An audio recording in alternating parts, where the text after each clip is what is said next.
안녕하세요. 웃는 치과의사 오원장입니다. 교정치료가 끝났는데 다시 재발됐나요? 사실 이건 유지장치의 문제가 아닐 수도 있습니다. 유지장치를 꼬박꼬박 잘 꼈는데도 불구하고 치아가 자꾸만 틀어지는 분들, 오늘 이 영상을 보시면 이거 내 잘못이 아니었구나 하고 무릎을 탁 쓰실 수도 있으실 거예요. 보통 혀 끝으로 앞니 안쪽을 쑥 훑었는데 예전엔 매끄러웠던 치아 안쪽 라인들이 어딘가 삐끗하고 튀어나온 게 느껴질 때가 있습니다. 그 짧은 순간에 가슴이 철렁하기도 하죠.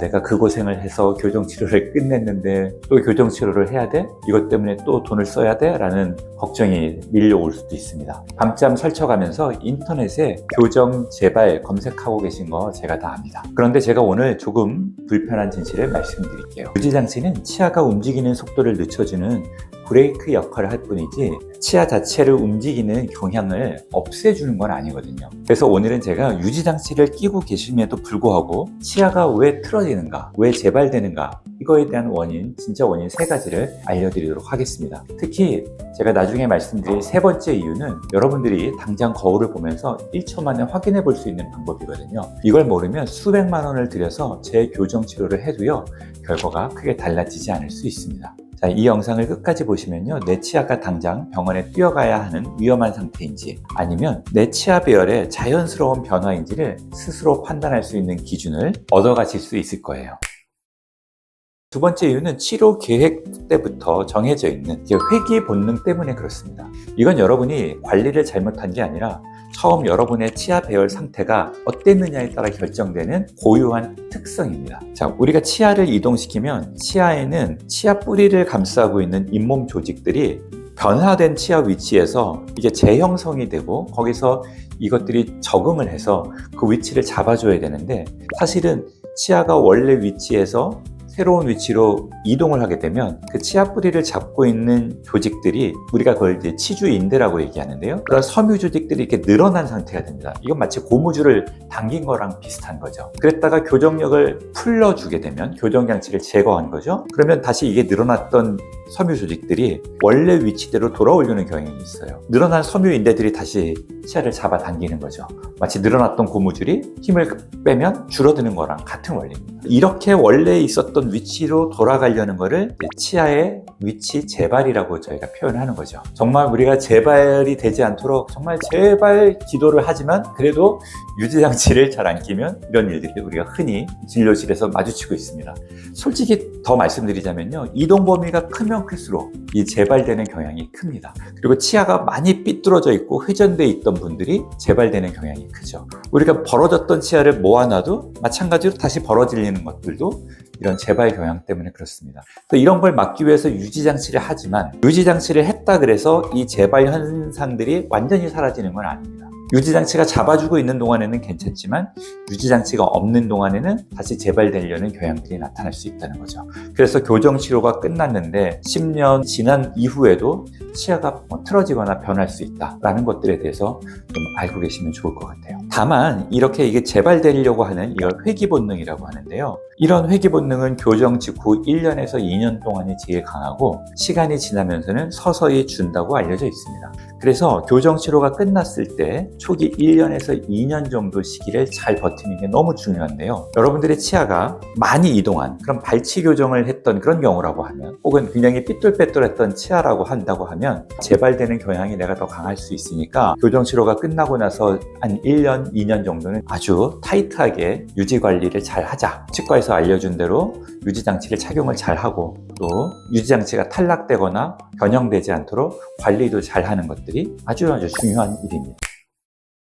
마지막 3번째는 이제 좀 들으시면 허무할 수도 있습니다. 이건 자연스러운 노화와 생리적 변화입니다. 많은 분들이 교정이 딱 끝나면요, 그 예쁜 치아 배열 상태가 그대로 시간이 흘러도 변하지 않을 거라고 기대를 합니다. 비싼 비용과 시간을 들였으니까 내가 늙어도 나이가 들어도 치아 배열이 그대로 갈 거라고 기대를 하는 거죠. 그 심정 충분히 이해가 됩니다. 근데 우리 몸에서 시간의 변화가 없는 것이 있을까요? 나이가 들면 따라서 얼굴에 주름도 생기고 피부가 처지고 이런 것처럼 치아와 잇몸뼈도 노화와 생리적 변화 과정들을 겪게 됩니다. 저는 이걸 스냅샷과 영화의 차이라고도 설명을 드리긴 하는데요. 교정이 끝나고 찍은 그 순간의 사진은 인생에서 가장 가지런한 한 장면을 포착한 사진인 거죠. 하지만 우리의 삶은 영화 혀처럼 흘러가지 않습니까? 나이가 들면서 잇몸뼈가 안 좋아지면 치아 배열이 틀어질 수 있는 거죠. 또한 치아들은 자꾸 앞쪽으로 이렇게 쏠리려는 경향들이 있습니다. 특히 이건 교합을 할 때 음식을 씹거나 하는 저작 활동에 의해서 그 저장력들이, 씹는 힘들이 치아들의 접촉점 등을 통해서 자꾸 치아의 앞쪽으로 전달된다는 건데요. 이걸 생리적 근심 이동이라고 합니다. 자연스럽게 치아들이 앞쪽으로 자꾸 쏠려가는 경향이 있다는 거죠. 그래서 교정 치료를 받지 않았던 분들도 젊었을 때는 치아가 가지런하 있었는데 나이가 들면서 잇몸이 좀 안 좋아지면 치아들이 앞으로 쏠려가면서 앞니가 틀어지는 그런 현상들이 나타나는 이유가 바로 이런 것들이죠. 그래서 교정 치료 후에 치아가 조금 틀어지는 건 교정이 잘못돼서 그런 게 아니라 여러분들의 몸이 살아있고 우리가 또 자연스럽게 나이 들어가고 있다라는 그냥 건강한 신호일 수도 있다는 거죠. 그렇다고 이걸 그냥 두면 된다는 얘기는 아니고요. 여기서 중요한 포인트가 하나 있죠. 원장님, 그럼 나이 먹으면 어차피 다 틀어질 건데 교정 치료를 이거 미리 해야 될까요? 라고 하시겠지만, 반대로 이런 변화를 예측해서 우리가 잘 치료 계획을 세워서 진행된 교정 치료는요, 이러한 세월의 변화들을 일정 부분 막아줄 수 있고요. 또 이렇게 치아 배열이 틀어질 것들은 안쪽에 붙여놓는 고정식 유지 장치라든가 또 착탈식 유지 장치를 통해서 대부분 우리가 예방할 수가 있습니다. 물론 여기다가 더 중요한 또 습관 체크도 필요하겠죠. 지금 당장 거울을 보시면서 한번 침을 꿀꺽하고 한번 삼켜보세요. 이때 혀가 어디에 있는지 한번 생각을 해보시는 거죠. 혀가 윗니와 아랫니 사이를 자꾸 이렇게 밀고 나오려고 하는지, 아니면 혀가 입천장 쪽에 그냥 자연스럽게 붙어 있는지 한번 보시는 거죠. 혀가 치아 사이를 이렇게 미는 방식으로 침을 삼키는 분들은요, 유지장치를 끼고 있어도 이런 기능적 습관들로 인해서 치아들의 변화가 나타날 수 있다, 그런 가능성이 높다는 것을 좀 알고 계시면 좋겠습니다. 첫 번째, 제가 가장 강조하고 싶은 건 치아를 틀어지게 만드는 근본적인 힘이 입 안과 치아 배열들 사이에 남아있다라는 겁니다. 우리 치아는 잇몸뼈 속에 항상 박혀있지만 사실 24시간 내내 거대한 힘이 오가는 한복판에 서 있다고 말할 수 있어요. 이게 무슨 말이냐면요, 치아 안쪽에서는 혀들이 자꾸 치아들을 바깥쪽으로 밀어내고요, 또 치아의 바깥쪽에서는 입술과 볼에 있는 근육들이 치아들을 안쪽으로 누르고 있습니다. 그래서 이 안쪽에서 미는 힘과 바깥쪽에서 누르는 힘들이 균형이 딱 맞는 그 중간 지대에 치아들이 안정적으로 위치될 수 있다는 거죠. 이거를 뉴트럴 존 시어리라고 합니다. 교정 치료를 진행했을 때 교정 장치에 의해서 치아 배열들이 예쁘게 잘 배열됐다고 해도요, 교정 장치를 제거하고 나면 이 힘의 균형 상태에 치아들이 위치해 있어야 되는데 그렇지 못하게 배열된 경우들이 있습니다. 그런 경우들에서는 치아가 지속적으로 힘을 받는 거예요. 예를 들어서 혀가 큰 분들은 자꾸 그 큰 혀로 치아들을 밀면서 치아들의 틈새가 벌어지게 되는 그런 재발 현상이 나타날 수가 있겠죠. 또 침을 삼킬 때 혀가 앞니를 이렇게 미는 분들이라든가 또는 혀를 내미는 습관이 있던 분들이나 구호흡 습관이 있는 분들, 이런 분들은 자꾸 치아들이 벌어지게끔 힘을 가하는 상황이 있다라고 우리가 볼 수 있는 거예요. 특히 혀 근육은 생각보다 힘이 정말 세서요, 우리가 하루에 침을 몇 번 삼키는지 아세요? 못해도 수백 번, 수천 번은 아마 침을 삼키고 물도 마시고 음식을 먹죠. 이렇게 굉장히 많은 횟수 동안 치아들에게 혀가 힘을 가하게 되면 치아가 그 위치에서 안정적으로 유지되기 어려울 수 있습니다. 그렇기 때문에 우리가 이제 유지장치라는 걸 하게 되지만, 이 유지장치라는 게 시간이 지나면 변형이 올 수도 있고, 유지장치를 고정식으로 붙여놨던 것들이 치아에서 떨어질 수도 있고요. 착탈식 유지장치의 경우에는 우리 환자분들이 하루 종일 끼기 어렵죠. 그러다 보면 아무래도 치아 배열에 변화가 나타날 수 있다는 겁니다. 결국 혀 습관이나 구호흡 같은 소프트웨어가 교정되지 않으면 치아라는 하드웨어는 다시 영향을 받을 가능성이 높다는 거죠. 유지장치는 정말 중요한데요, 이런 기능적 원인이 남아있으면 유지장치만으로는 버티기 어려운 경우가 생길 수 있습니다. 이 습관을 어떻게 체크하는지 제가 세 번째 파트에서 쉽게 알려드리도록 하겠습니다.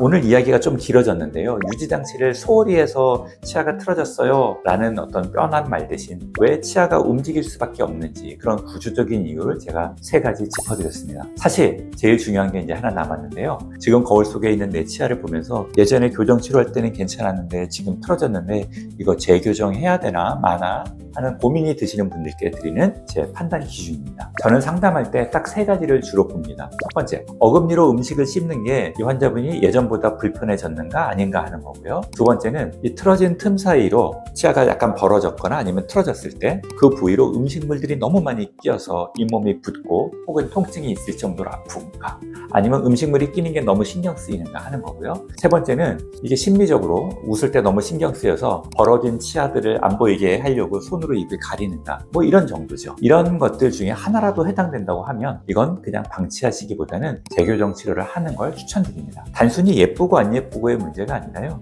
이런 틀어진 치아들 때문에 잇몸이 안 좋아질 수 있고 또 다른 치아들까지 안 좋은 영향들이 전달될 수 있기 때문에 그렇습니다. 반대로 기능에 문제 없고 남들이 눈치채지 못할 정도로 뭐 살짝 벌어지거나 틀어진 거라고 하면 너무 스트레스 안 받으셨으면 좋겠습니다. 그냥 사셔도 괜찮고요.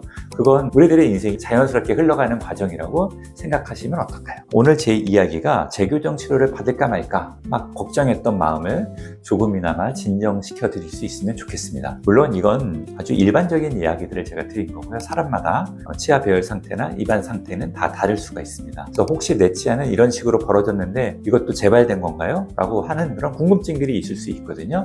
그러면 근처 치과에 방문하셔서 한번 상담을 받아보시는 걸 권장해 드리고 싶습니다.